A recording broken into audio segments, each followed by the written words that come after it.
Alright, good afternoon everyone. My name is Benjamin and welcome to another video of the Roanoke Valley Chess Club. And actually let me slightly... it's fine the way it is. Don't normally like to have the bar up here. But whatever. We're going to go ahead and do that. And I'm going to quickly switch and do this, and there will be some points where I do have to switch the screen on which game we're going to be looking at. But today we're going to be looking at actually 3 games for our Great Games of the Past series, because what we're going to be talking about is what's known as the Argentine tragedy, or Argentinian tragedy. And basically it's from a tournament held in 1955, the Gothenburg Interzonal, that happened in Sweden.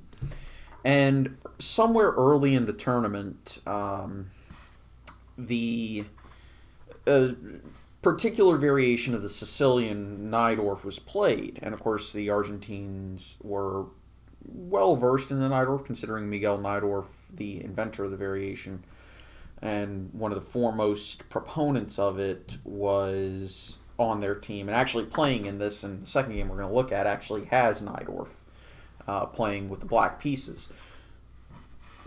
And it's a rare case. I'll go ahead and quote Geller here. I've got the quote on my other screen over here.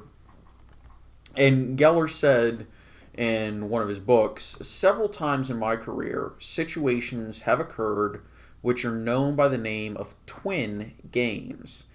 This was the case when in the 19th USSR Championship, 2 games were played between myself and Floor, and Petrosian and Smyslov, which up to a certain point were identical.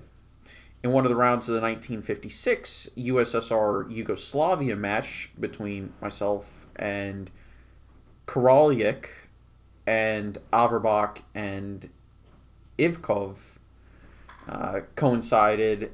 And at the international tournament in Budapest in 1973, the same thing happened between myself and Karpov and Host and Hecht. Finally, the present game had simultaneously 2 twin brothers, Karas and Najdorf and Spassky and Pilnik. A unique instance in the history of chess. Subsequently, it received the name the Argentinian tragedy. In twin games, it is, in principle, more advantageous to occupy the second position, since it is possible to introduce corrections using the experience of one's neighbor. Unfortunately, it has never worked out that way. It has always been myself who has had to commit himself first. Sometimes this was provoked by an urge to solve the problems of the position myself. Sometimes it was because I learned of the existence of the twins later than my colleagues. At times I had to play for the haste against Floor and Karaljik, whereas my neighbors, Petrosian and Averbach, achieved more. In the present game, on the other hand, priority was rewarded by a quicker win than in the other games." Now, this is a very unique situation, and there's a lot of backstory, and we're going to go ahead and go here and actually go through it. So let's fast forward through the opening, the Najdorf, and this is still theory today and still extremely well played. And this was actually at the time a very new move that didn't have a lot of analysis behind it. Bishop e7, that's actually theory today, interestingly enough. Queen f3, still theory. Yeah, that's still good. Nowadays, a lot of players have actually analyzed the Gothenburg variation, and currently, if I remember correctly, bishop to f2 is considered the main line, or maybe it's takes first. I don't remember the exact theory. I don't play this variation with either color, so my knowledge of the exact theoretical nuances is a little bit rusty, but G5 was considered to be was the move that the Argentinians planned in advance when they saw what would happen when Soviets played this F4 move, right? So they had planned to all play this if they ever got sprung with this F4 move again. Soviets took. And, okay, so this is the critical move of the game. And Geller, Spassky, and who was the other one? I'm trying to remember now who the third player was. I'll know the second I do this. Keres. Spassky and Keres were actually debating whether or not to try the natural, intuitive, and apparently powerful sacrifice on e6, and they were debating the merits of it, and Geller just went for it. So, yeah. And we're going to see what happened in all three of these games, because all three eventually did play it, and hilariously, Spassky and Keres decided, yeah, we're just going to copy everything Geller does, and if our opponents change up what's happening, then we'll be on our own. Works out, okay. And a lot of people are going to say, well, isn't that cheating? Well, again, it's hard to tell whether or not it's cheating or anything like that because, you can't, force players to sit in one place and not notice the games of their opponents. I mean, if you've been to a tournament, you know that everybody walks around and looks at other boards. So, and these things happen. So, I think twin games are necessary, and actually, I think they're a very unique part of our game. So I don't have problems with twin games. So, of course, Pano took and check. And okay, so this was also the big idea, was that we're going to castle kingside with check.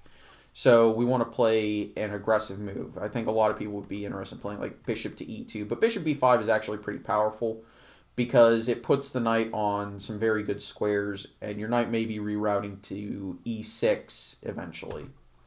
Knight to e5, and a lot of people would think, okay, well, black is doing what he wants in the Najdorf, so why not? And this move, if I remember correctly, actually does have a threat, and that's why bishop g3 was played. I think the big threat is, if I remember correctly, I think it's just bishop takes, queen takes, yeah, is actually to trade off everything on g5, and you're going to have some development. It also puts your knight on a brilliant square in the middle of the board, and you'll have some sort of advantage in the ending if everything gets traded off and liquidated. You don't want to take that piece. At least I don't, you don't want to take it. So bishop g3 takes, castles with check, king e7, and then of course the knight dies. And that's the other reason why white retreats, is he wants to take that knight. So of course black made his sacrifice, giving the material back and checking. So it's not really a sacrifice, I'm just kidding, of course. So we took it back, or black took it back. Check, and as you can see, black's not in a good way, having to give up the queen, and yeah, this game is over. Obviously, you can't take because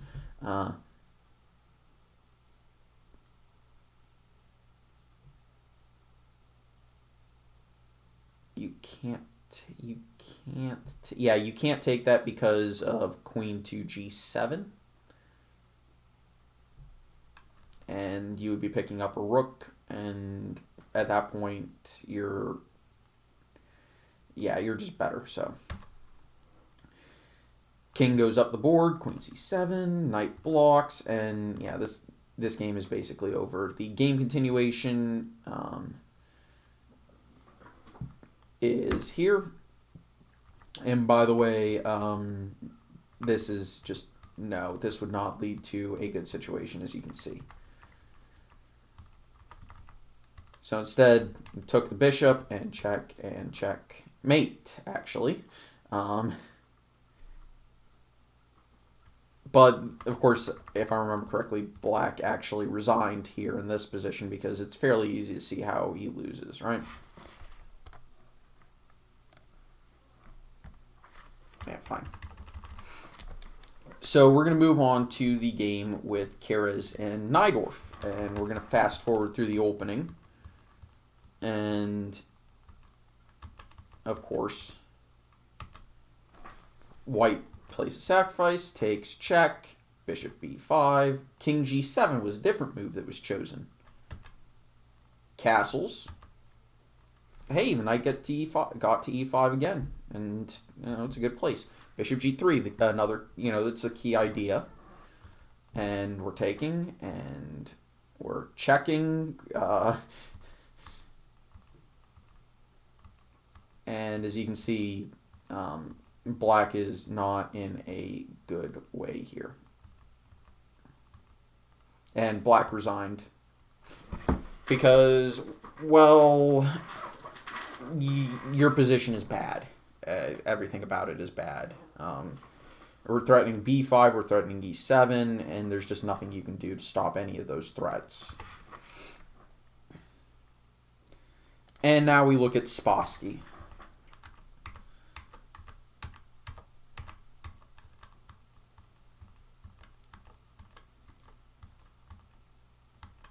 And of course the sacrifice, the check, bishop b5, king g7, the castles there, and this game differs. Where does... Yeah, I think it was knight to c6. Yeah, and then knight d is the new move. You don't want to take this because, well, that is really just not good. And then there's a bunch of other variations, and of course they all lead to advantage.